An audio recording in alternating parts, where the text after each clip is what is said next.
as the deer panteth for the water, so my soul longeth after thee. You alone are my heart's desire, and I long to worship thee.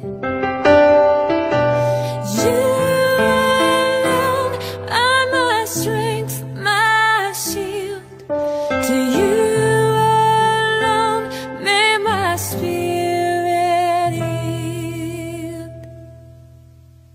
You alone are my heart's desire, and I long to worship thee.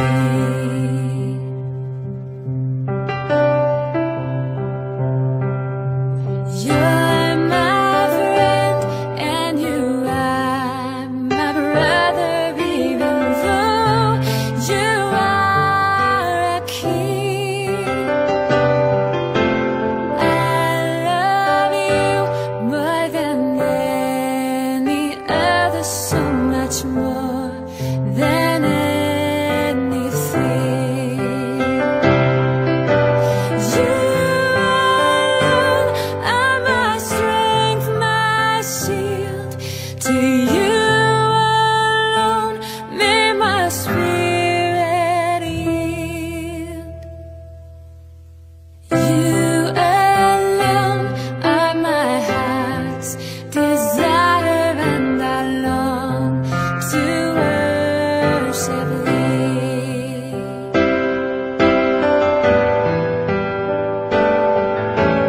I want you more than gold or silver, only you can satisfy.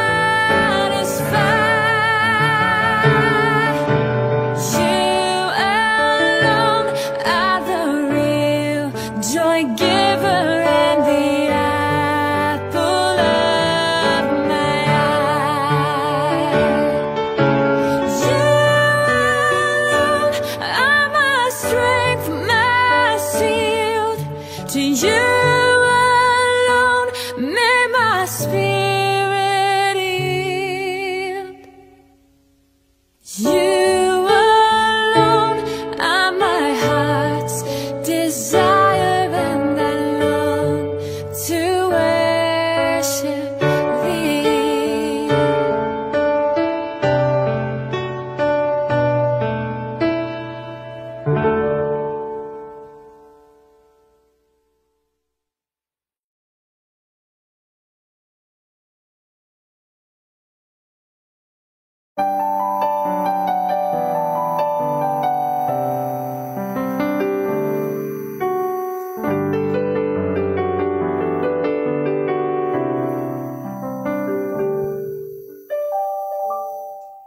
I've been to a lot of places, I have seen a lot of things.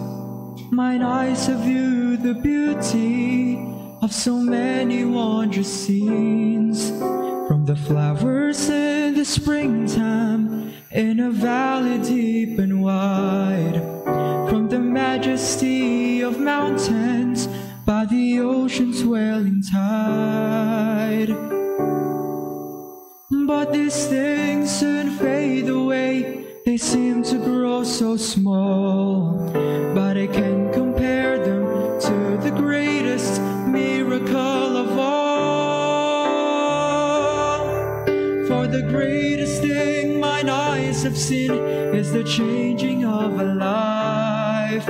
When a sinner falls down on his knees and gives his heart to Christ, nothing moves my soul to tears like the joy redemption brings. And to witness true salvation is the greatest thing mine eyes have ever seen.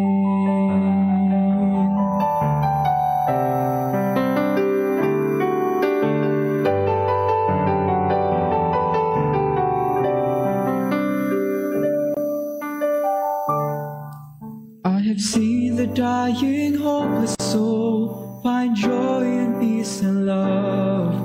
I had seen them pass from death to life by the power of Jesus' blood. From the wealthy born with riches to the poor and homeless man, from the oldest folks to the youngest child, receiving salvation's plan. There are many things I like to say before this journey ends, but I can't compare to what I see when a soul is born again.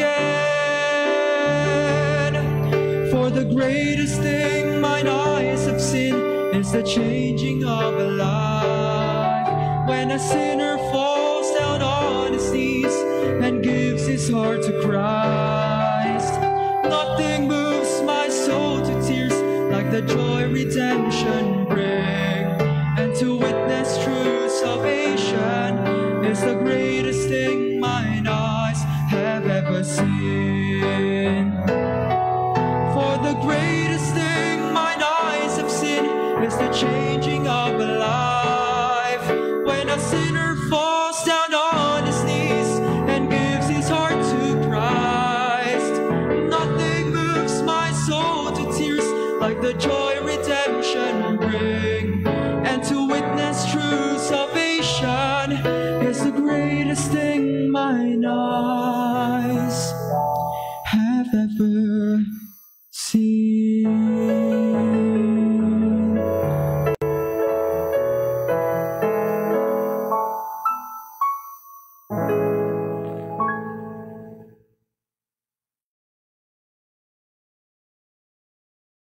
Magandang gabi po sa inyong lahat.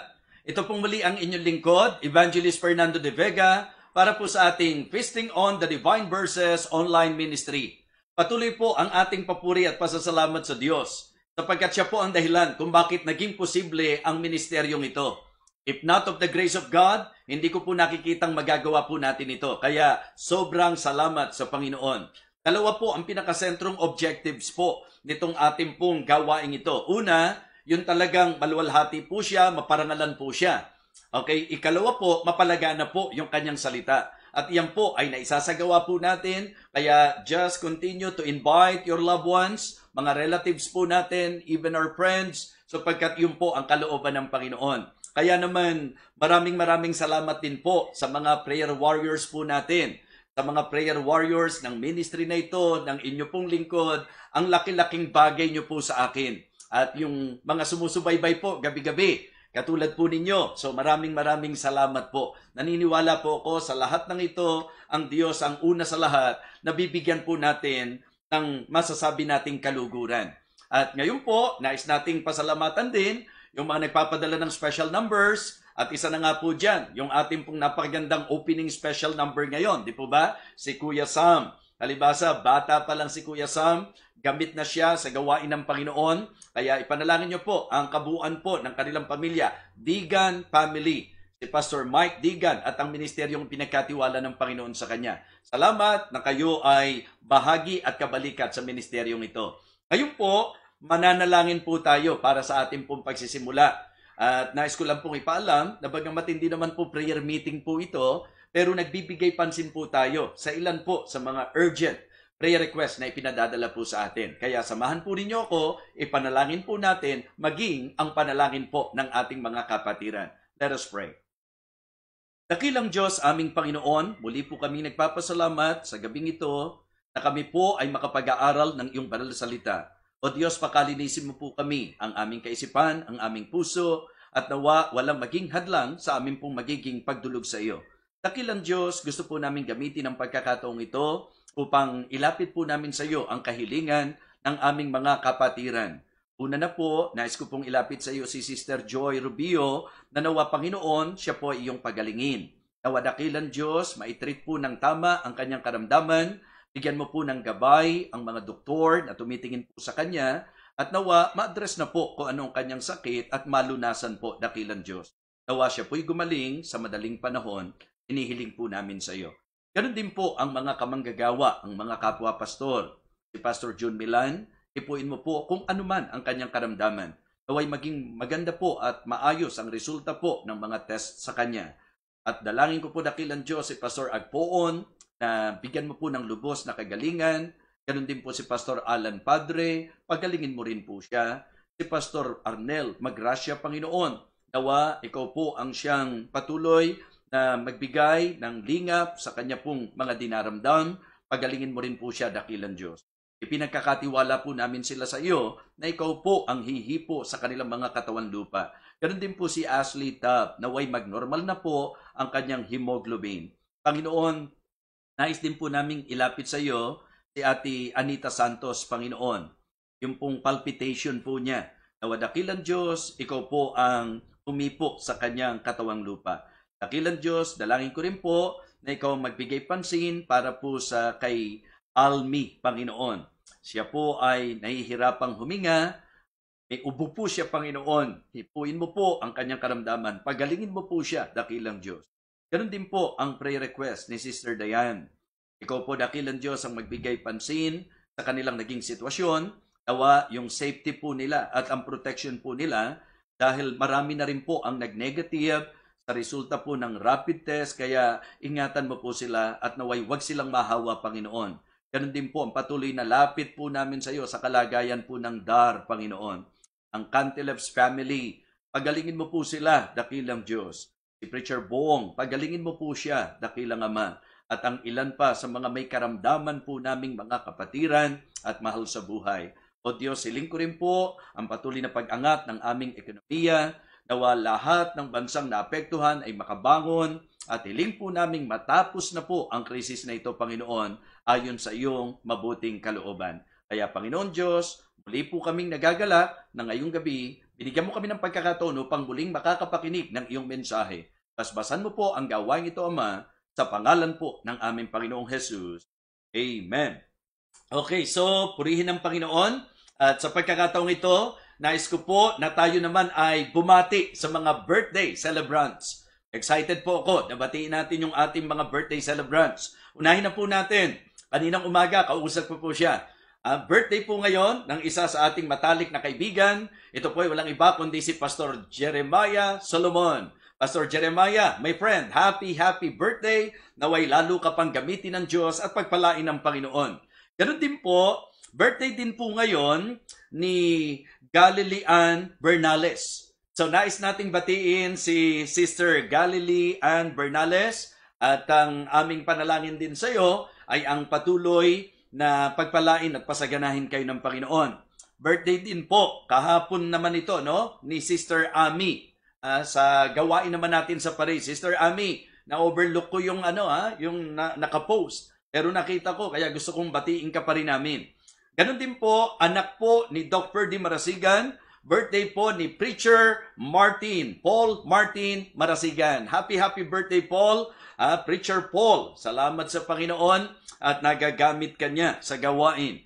Ganon din po, birthday din ni Sister Junelli Bughaw. Sister Junelli, gusto ko lang ipaalam sa iyo na hinihintay ko na ang special number mo. Happy birthday, Junelli. At natutuwa akong makita na talagang ang pamilya nyo buong buo, solido sa Panginoon. Birthday din po ng tatay ni Brother Emerson. Si Preacher Emerson, birthday ng father po niya, si Tatay Emilito de Gosena. Happy birthday po, Tatay Emilito. So, yan po yung mga may birthday po natin ngayon. At nakikigala kami sa inyo at ang panalangin namin, lalo pa kayong pagpalain po ng ating Panginoon Diyos. Mga kapatid, gusto ko rin pong batiin po natin ang nagse-celebrate ng wedding anniversary. One of our friend pastors, si Pastor Shelton and his wife, they are celebrating their wedding anniversary. Happy anniversary, our dear friend, Pastor Shelton. Ganun din po, anniversary din ni Kuya Frank. Si Kuya Frank at si Sister Beck. Happy anniversary po. Yan yung mga talagang kahit matagal na, hindi pa rin kumukupas ang aming pagmamahalan sa isa't isa. So, Kuya Frank, Ate Beck, happy anniversary. Yan po ang mga celebrants po natin. Let us rejoice with them and let us pray for them. Thank you so much. Ngayon po, Makinig na po tayo ng special number at pagkatapos po ng special number, ang pangangaral ng salita ng Diyos.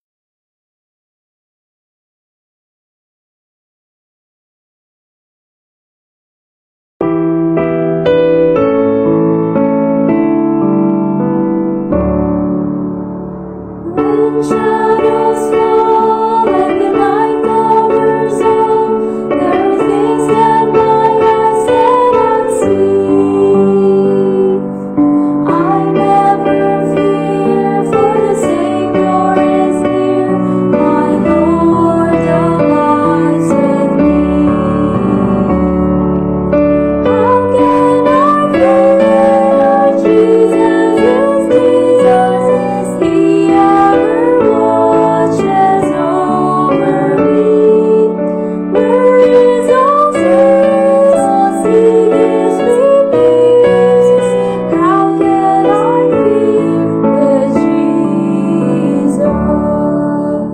When I'm alone and I face the unknown, and I fear what the future may be,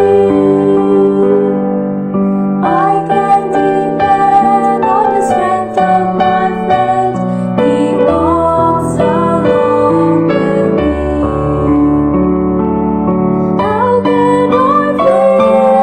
Jesus is Jesus. He ever watches over me.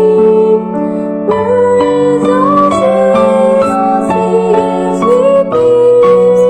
How can I fear Jesus? Jesus is King. He controls everything. He's with me each night and each day. I trust my soul to the Savior's control. He drives all fear away. How can I fear? Jesus is Jesus. He ever watches over me. Where is all Jesus? He is with me. How can I fear with Jesus? How can I fear with Jesus?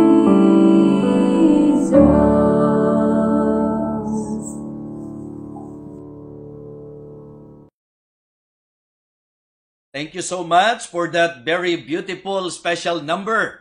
Ayos na ayos yung message nung song sa message po natin ngayong gabi. Ang topic po natin for tonight is about fear, patungkol po sa takot.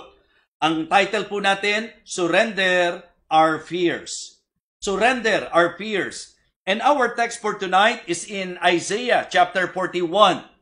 Isaiah 41 and verse number 10. Isang talata lamang po. Basahin ko po sa inyo ang sinasabi po ng talata. Fear thou not, for I am with thee. Be not dismayed, for I am thy God. I will strengthen thee, yea, I will help thee, yea, I will uphold thee with the right hand of my righteousness. Purihin po ang pagbasa ng salita ng Diyos. Manalangin po tayo. Our gracious, loving God, our Father in heaven, thank you so much for this wonderful evening. Thank you for this great opportunity once again to study and to hear thy precious words. Lord, may you touch and reach the heart of the people through this message. Ihatid mo po ng maliwanag sa puso ng bawat isa ang iyong salita. Nawa ito po ay mag-alis ng aming takot at pangamba. Nawa ito po'y magpatatag at magpatibay sa aming buhay bilang Kristiyano. And Lord, I pray na magkaroon po kami ng positibong response sa mensahe. Ikaw po, dakilang Diyos, ang gumamit sa akin upang maipangaral ko po ng buong kaliwanagan ang mensaheng ito. Ito po ang aking panalangin sa pangalan po ng aming Panginoong Jesus. Amen. Okay? So, verse number 10, napakagandang talata. Ito po'y pangungusap ng Diyos sa kanyang bayan. Ito po ay message na ipinararating niya sa kanyang bayan. Kinakausap niya ang kanyang mga piniling tao. Sinabihan po niya, huwag kayong matakot. Mga kapatid, madalas na ginagawa ng Panginoon yan sa kanyang bayan. Lagi po silang sinasabihan, pinapaalalahanan, na sila'y magpakalakas, na sila po'y magpakatatag, sapagkat sa katotohanan po, it is not right. It is not good. It is not the will of God for His people to live in fear. Same thing, sa atin po. Kung tayo po'y Kristiyano, hindi tama na ikaw ay nabubuhay sa takot. Hindi tama na tayo po'y daigin ng takot, mga minamahal. Ito po ang ating mensahe ngayong gabi. Ang sabi po ng Panginoon, fear thou not. Huwag kayong matakot. Mga kapatid, ang salitang fear po, nanggaling yan sa salitang phobia. Ang ibig sabihin po, an excessive and irrational fear reaction. Yung bang hindi makadahilanan na pangangamba o pag-aalala, di ba? Yung pong takot na yan, hindi talaga yan kalooban ng Panginoon. Sa ating pong magiging mensahe, siguro ang magandang maintindihan muna po natin, ano po ba ang mga katotohanan patungkol sa takot? Halimbawa lang po, kasi ang pinaka-intention po natin is to encourage everyone na yung takot na yan, maisuko po natin sa Panginoon. Diba? Makonquer natin, maisuko po natin sa Panginoon. Bakit po? Ano ba ang katotohanan patungkol sa takot?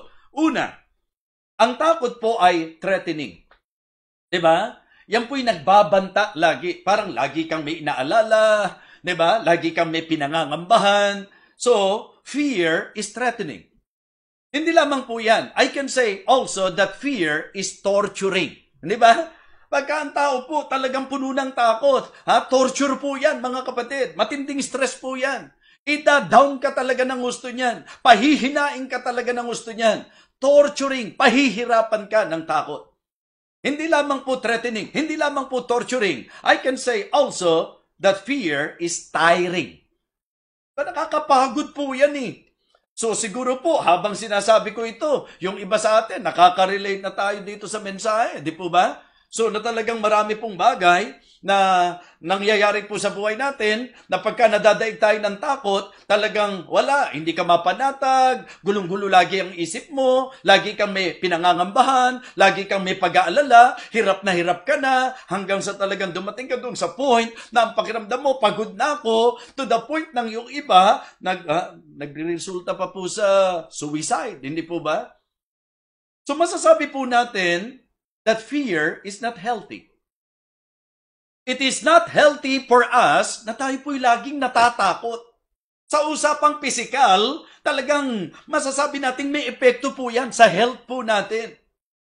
At maging sa usapang spiritual, it is not healthy for the believer to always live in fear. Yung lagi tayong mabuhay sa pagkatakot. Hindi lang po hindi healthy, it is not helpful. Hindi rin po makakatulong, di po ba?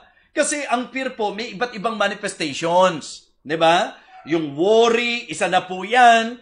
Yung pagka lagi kang balisa, lagi kang nag-aalala, sa anumang dahilan, sa anumang bagay. Ang tendency po nito, paalala ng Panginoon, ano na itulong sa'yo? May naitulong ba sa'yo yung pagkabalisa mo? Pagka ikaw laging nadaig ng takot, nabuhay sa takot, may naitulong ba sa'yo? Hindi po nakakatulong, mga kapatid. It is not healthy, it is not helpful, it is not happy. Diba? Hindi po masaya yung buhay na lagi ka na lang may pangamba. Hindi po masaya yung buhay na lagi ka na lang natatakot. Kaya nga sabi ko, sana po maramdaman nyo ang puso ng preaching na ito, ng intention natin, malagay po tayo sa katayuan na magpapasya po tayo, na tayo po ay magpapakababa at kikilalanin natin ng Diyos at isusuko natin ang lahat ng takot, ang lahat ng pangamba, knowing that fear is not healthy. To fear, hindi po hindi makakatulong sa atin. Hindi makakalakas sa atin. Hindi makakatulong sa atin. At hindi magpapasaya sa atin yan. Di po ba? So ano po ba ang mga dahilan? Kasi napakagandang makita po natin tong talata eh. Sabi ko nga, isang talata, pero napakalakas ng dating po sa akin eh. Yung sinabi ng Diyos sa bayan niya, fear thou not, for I am with thee. Be not dismayed, for I am thy God. I will strengthen thee. Yea, I will help thee. I will uphold thee with the right hand of my righteousness. Mga kapatid, let me share with you tonight the points of our message. Diba? Yung bang idea na kaya hindi ka dapat matakot because our courage is of God. Kasi ang ating lakas, ang katapangan natin, ang lakas ng loob natin ay sa Diyos, mga kapatid. Siya ang ating pinangahawakan. Kaya nga ang ganda po na ating pong i-enjoy itong sinabi po ng Panginoon sa kanyang bayan. And the same thing na dapat maintindihan nyo po in the New Testament, ganun din po hindi raw tayo dapat matakot. Naalala ko po yan. Tingnan nyo po saglit. Sa Hebrews chapter 13. Sa Hebrews chapter 13, ang sabi ng Panginoon, okay, let your conversation be without covetousness, and be content with such things as ye have. Diba? Matuto raw po tayong masiyahan sa mga bagay na meron po tayo. For he had said, I will never leave thee, nor forsake thee. So that we may boldly say, okay, the Lord is my helper, I will not fear what man shall do unto me. Mga kapatid, kita nyo, hindi lang sa bayan niya, kundi kahit sa mananampalataya. Ang kalooban ng Panginoon, huwag tayong matakot, huwag tayong madaig ng takot, huwag tayong mabuhay sa takot, at ang dahilan kung bakit hindi tayo dapat matakot, because our courage is of God. Amen? Balikan niyo po yung teksto natin. Ang sabi po, fear thou not, for I am with thee. Ang ating pong courage ay dahil sa katotohanan ng kanyang presensya. Diba? Because of the presence of God. Ang sabi po niya, fear thou not, for I am with thee. Yan ang advantage. Pagka Kristiyano ka, nasa sa atin ang Panginoon. Ang pangako niya, hindi niya tayo iiwanan. I will never leave thee, nor forsake thee. Dito po ang sabi niya, for I am with thee. Naalala ko po si Joshua, nung itatag po siya ng Panginoon, nung ipalit po siya kay Moses, ang sabi po ng Panginoon kay Joshua, kung paanong ako ay sumakay Moses, I will be with thee. So the presence of God for me means, it should mean a lot, mga kapatid. Malaking bagay po yan Naalala ko po sa buhay po namin dati. Pag kami mga away-away po dyan, minsan ang tibay at lakas ng loob kung sino kasama. Diba? Pag alam mong medyo yung kasama mo, kinatatakutan, yung mga siga-siga ba? Diba? Yung bang mga kinikilala doon sa lugar, nagbibigay ng tapang sa atin yan Nagbibigay ng lakas ng loob sa atin yan Mga kapatid, paalala lang po kung bakit ako at ikaw hindi dapat laging natatakot kasi kasama natin ang Panginoon. Amen? So, yun po ang sabi po ng banal na kasulatan. Ang sabi po ng Diyos sa kanila, fear thou not, for I am with thee. Ibang usapan po pag pinag-usapan ng presensya ng Panginoon. At sinasabi ko na kung ikaw ay Kristiyano, alangan na matakot ka sapagkat kung tutuusin, handyan ang Diyos, nangako ang Diyos ng kanyang presensya sa atin. Amen? So, the presence of God, yun po yung ating pong tapang. Yun po yung ating lakas ng loob. Yung bang sinabi ni Paul, di ba? If God be for us, who can be against us? Pag ang kakampi natin, pag ang kasama natin Diyos, walang makakadaig po sa atin. Kaya anumang problema meron ka, anumang mga dinadala mo ngayon, anuman yung mga atake ng kaaway sa iyo, anuman ang kabigatan, anuman ang mga bagay na nararanasan mo, ang gusto ko ipaalala sa iyo, yung presensya ng Panginoon, ang po pwedeng mag-alis ng lahat ng takot at pangamba na yan. Amen? Mga kapatid, because our courage is of God. Yung presensya po niya. Ang sabi po niya, be not dismayed for I am God. Yun lang pong expression na yun nung sinabi po ng Panginoon sa kanyang bayan, for I am thy God. Ako ang inyong Diyos. Aba, ibang usapan po yan. Alam mo ba kung anong klaseng Diyos ang ating Diyos? Siya ang ating Diyos, mga kapatid. So, importante po na ito'y magpalakas po sa atin. Ang sabi niya, I will strengthen thee, yea, I will help thee, yea, I will uphold thee with the right hand of my righteousness. So ano yung napansin po natin? Nasunod-sunod na pahayag ng Panginoon. Ang sabi niya, fear thou not, for I am with thee, neither be thou dismayed, or be not dismayed, for I am thy God. Ang sabi niya, I will strengthen thee, I will help thee, I will uphold thee. So yung I will, promises po yan. Amen? Ito po ay pagtiyak ng Panginoon. Hindi lang ng kanyang presensya, kundi ng kanyang pangako. Tutulungan ko kayo, palalakasin ko kayo. Kaya nga, mga kapatid, mga kaibigan, naway mapalakas tayo ng mensaheng ito. So because our courage is of God, His presence, His promises, and His power. Diba? Alam niyo po ba, ang kalakasan natin at ang katibayan po natin ay sa kung anong klaseng Diyos meron po tayo. Balikan niyo po, isang talata pero gusto ko po talagang hukay na hukay po natin ito eh. Ang sabi po niya, "Fear thou not, for I am with thee." So meaning, huwag kang matakot kasi kasama mo ko. O kamusta ba? Talaga bang makadahilanan ba na hindi tayo matakot pag kasama natin ang Panginoon? Yes, kasi pag siya ang kakampi natin, pag siya ang kasama natin, sino pa mananalo at magtatagumpay sa atin? Sino pa makakadaig sa atin? Okay? Ang sabi po niya, "Be not dismayed." Why? For I am thy God. Sino po ba siya? Balikan niyo po, tingnan po natin sa chapter 40. Sa verse number 28, ganito po ang sabi. Isaiah 40, verse number 28. "Hast thou not known, hast thou not heard, that the everlasting God, the Lord, the creator of the ends of the earth, fainteth not, neither is weary, there is no searching of his understanding. He giveth power to the faint, and to them that have no might, he increaseth strength." Diba? Ang sabi po dito, "Be not dismayed, for I am thy God." Ang sabi po sa chapter 40, verse 28, "Hast thou not known, hast thou not heard, that the everlasting God, the Lord, the creator of the ends of the earth, fainteth not, neither is weary, there is no searching of his understanding." Kaya ang sabi po ng paalala sa kanila, "Even the youth shall faint and be weary, and the young men shall utterly fall." In verse number 31, "But they that wait upon the Lord shall renew their strength. They shall mount up with wings as eagles. They shall run and not be weary, and they shall walk and not faint." Mga kapatid, our courage is of God. Tingnan niyo po sa Psalm. Okay, Psalm chapter 46, please. Maganda rin po yung sinabi po dito ng psalmist. At ito po ay mga talata na dapat magpalakas po sa atin at magwalis ng lahat ng ating takot at pangamba. Verse number 1. Psalm chapter 46, verse number 1. "God is our refuge and strength, a very present help in trouble. Therefore will not we fear, though the earth be removed, and though the mountains be carried into the midst of the sea.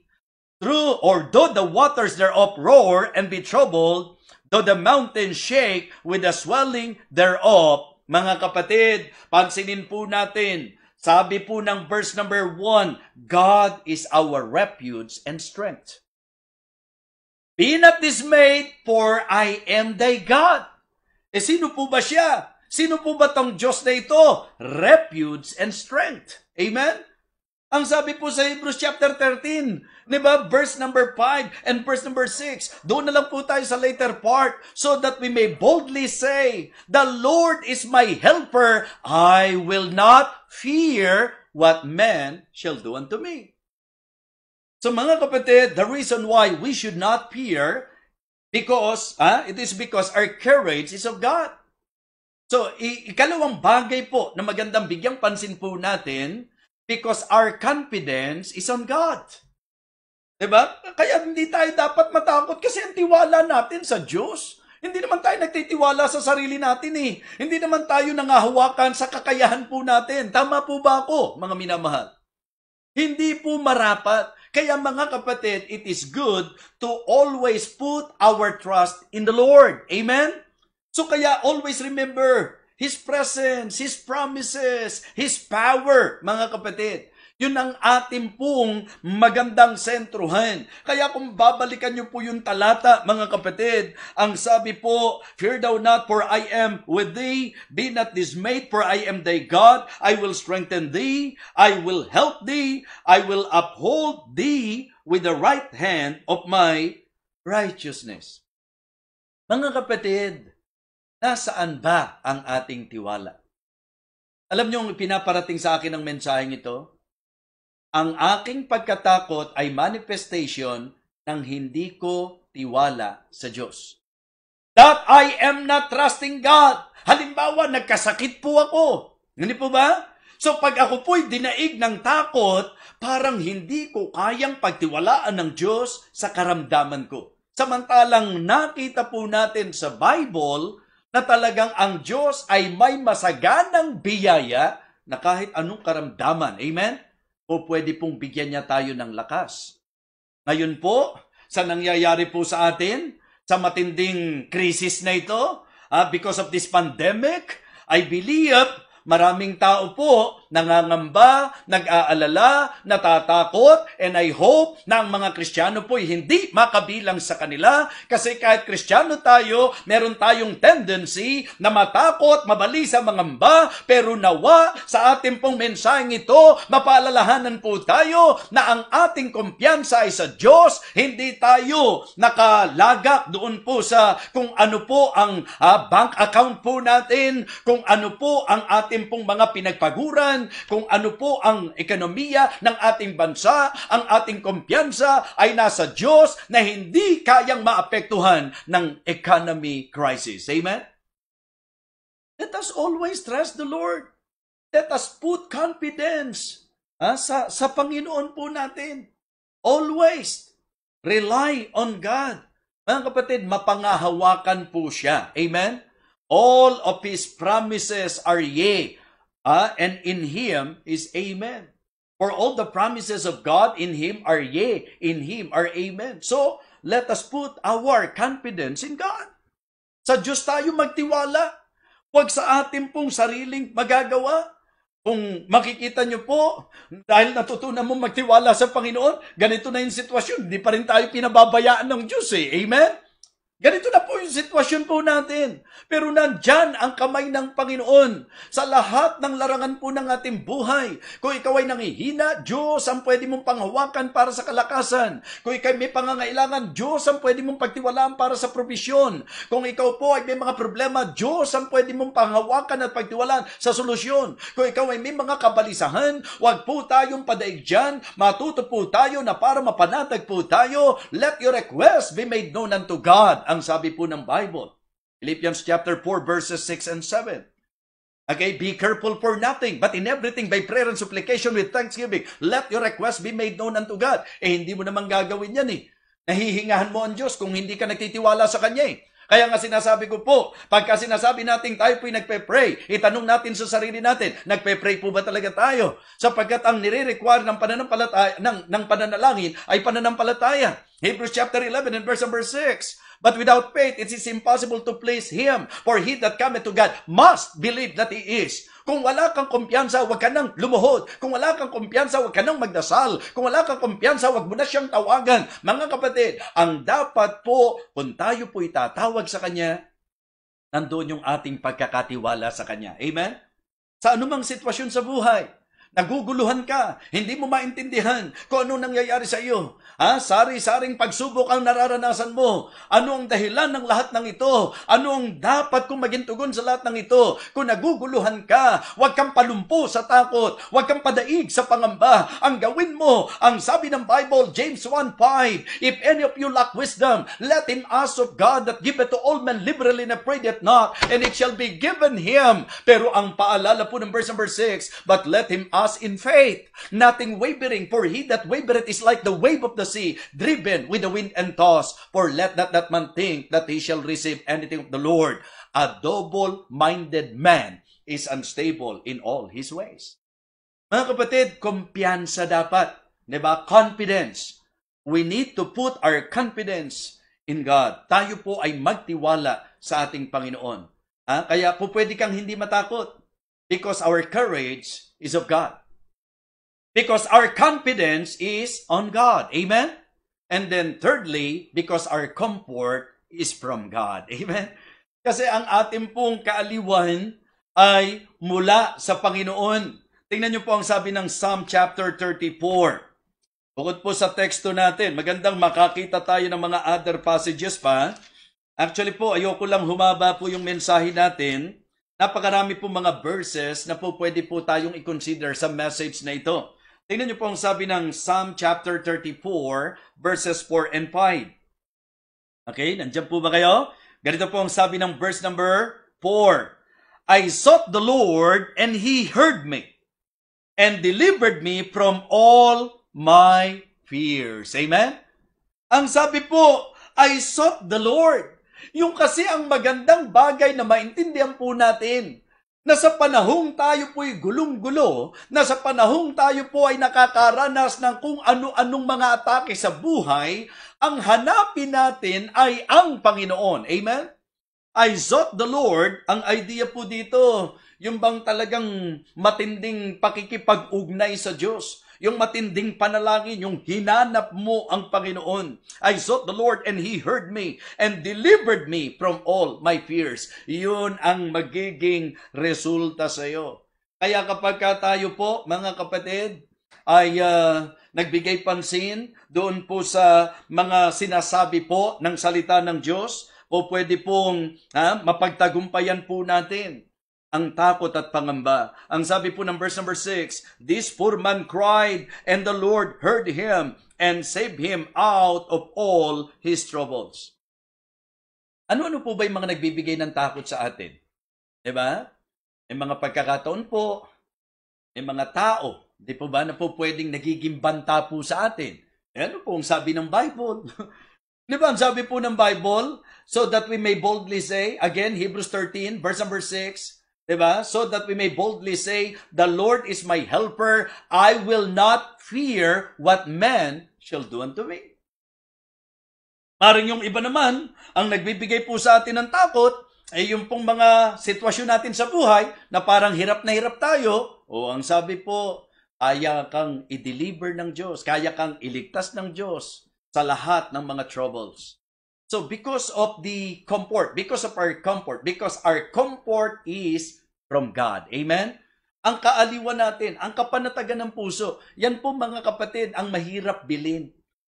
Yung payapang isip, yung panatag na puso, wala kang makukuha niyan kahit sa sikat na mga malls, mga kapatid. Kahit marami kang pera, yung pera mo hindi garantiya na ikaw ay mapapanatag, na ikaw ay magiging, payapa sa buhay mo. No. Talagang Diyos ang kailangan po natin. So our courage is of God. Our confidence is on God. And our comfort is from God. Amen? Balikan niyo po, Philippians 4. Diba, ang sabi po sa verse number 6, be careful for nothing, but in everything, by prayer and supplication with thanksgiving. O itong ginawa ng psalmist eh. Ang sabi po ng psalmist, I sought the Lord, and He heard me, and delivered me from all my fears. They looked up unto Him, and were lightened, mga kapatid. Their faces were not ashamed. This poor man cried, and the Lord heard him, and saved him out of all his troubles. Anong ibig sabihin nun? And save him out of all his troubles. O di katulad po nung idea nung sinasabi ni Paul, be careful for nothing, but in everything by prayer and supplication with thanksgiving, let your requests be made known unto God. Ang sabi ng verse number 7, and the peace of God which passeth all understanding shall keep your hearts and minds through Christ Jesus. So nandun yung comfort ng Panginoon, na magiging panatag ang isip mo, magiging panatag ang kalooban mo. So mga kapatid, bakit po natin pipiliing mabuhay sa takot kung meron namang lakas na ibinibigay ang Panginoon? Bakit mo pipiliing lumpuhin ka ng takot samantalang may Diyos na pwede kang pagkatiwalaan? May Diyos na nakapagbibigay ng kapanatagan, kaaliwan at kapayapaan, mga kapatid. So kaya for me, it is not right, it is not good for you to always live in fear. We should not allow fear to paralyze us, mga kapatid. Na kung saan talagang, di ba sabi ko nga, threatening yan eh. Torturing yan eh. Ba't mo hayaang i-torture ka ng fear samantalang may Diyos na nagbibigay ng courage? Samantalang po pwede mong ilagay ang confidence mo sa Panginoon. Samantalang kaya kang aliwin at panatagin ng Panginoon sa kahit anong klase ng troubles. Yan ang sabihin mo ngayon sa lahat ng mga bagay na nagdudulot ng takot sa puso mo. Ang lakas ko ay ang Panginoon. Ang tiwala ko ay sa Diyos. Ang kapanatagan ko, ang kaaliwan ko, ang kapayapaan ko ay ang Panginoon. Mula sa Panginoon. Ganyan po dapat. Amen? Let us learn to surrender our fears, mga kapatid. Ito yung time. Itong mensaheng ito ang dapat magpaalala sa inyo. Hindi po maganda, hindi healthy, hindi helpful, hindi happy kapag ka puro takot ang namamayani sa ating pong buhay, mga kapatid. So kaya sana sa mensaheng ito, tayo po ay mapalakas ng Panginoon. Amen? Gusto ko po lunduan itong message na ito, mga kapatid, sa kung ano po yung dapat nating gawin. Okay? Niliwanag ko po sa inyo sa mensahe po natin. Kasi ang totoo po niyan, ang maganda talaga, malinaw sa atin yung konsepto ng message. Surrender our fears. Hindi dapat ang mangyari, tayo po ay susuko because of fears. Diba? And not to surrender because of fears. Hindi po dapat. Hindi po tayo dapat lumpuhin, hindi tayo dapat pahinain, hindi tayo dapat mabuhay na kung saan talunan dahil sa takot. May Diyos po tayo. Fear thou not, for I am with thee. Be not dismayed, for I am thy God. Amen?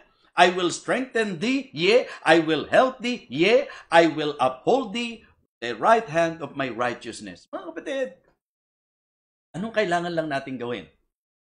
Let us come to Him. Let us come to God. Let us come to Him.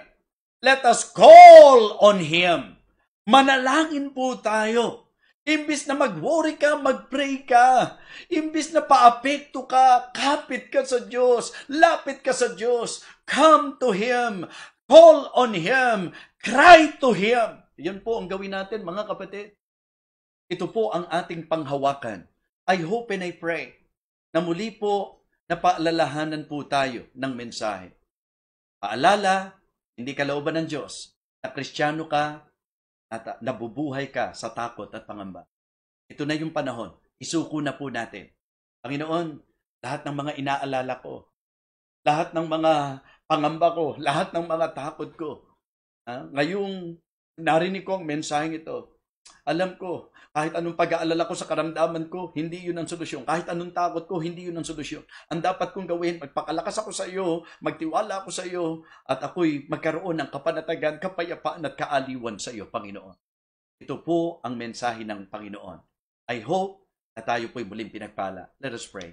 Lord, thank you so much for the message. Lord, I hope na itong mensaheng ito ay aming mapanghawakan.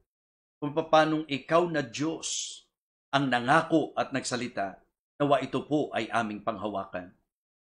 Hinihiling ko po sa iyo na lahat ng may mga banta ng dyablo, lahat ng may mga atake ng dyablo sa buhay, lahat ng may mga dalang problema, Panginoon, lahat ng may mga agam-agam at pag-aalala, dakilang Diyos nawa, ngayong gabing ito sa mensaheng aming napakinggan, ito po ay lubusan naming isuko sa iyo, Panginoon, na kami po'y lumapit sa iyo, na kami po'y manikluhod sa iyo, kami tumawag sa iyo, kami po'y tumangi sa iyo, Panginoon.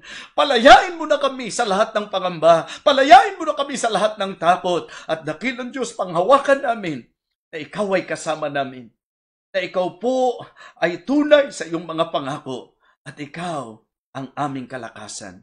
Dakilang Diyos, purihin ka sa mensaheng ito. Pinagkakatiwala ko po ang mabungang resulta nito sa aming mga buhay sa pangalan po ng aming Panginoong Jesus. Amen. Amen. So, purihin po ang Panginoon. Tayo po'y nagpapasalamat sa kanyang naging pagkilos muli sa ating pong pangangaral. At sana po ipanalangin nyo rin pong patuloy ang inyong lingkod. Sa katotohanan po, hindi naman talaga madali ang laban, pero ang Panginoon ang ating pinangahawakan. Mahalagang paalala lang po, sa Monday po, July 27, meron pong online Pastors and Preachers Conference. Mula 8:30 ng umaga po yan hanggang 12. Sa hapon po, 3 hanggang 5 o'clock. Naku, ang ganda po ng mga topic. Malaking bagay po. So again, online Pastors and Preachers Conference, July 27 po. Huwag nating kakalimutan. Ganon din po, pakipanalangin po ang tagumpay ng anniversary po, church anniversary ng Marikina, Maranatha International Baptist Church, Marikina. At ang pagkakaalam ko po, sila Reblu at si Sister Marie, meron po silang celebration online doon sa kanilang silver anniversary, 10:30, linggo ng umaga. Muli po, magandang gabi sa inyong lahat. Purihin ang Panginoon sa lahat ng ito, sa Kanya po ang kalwalatian. Salamat po.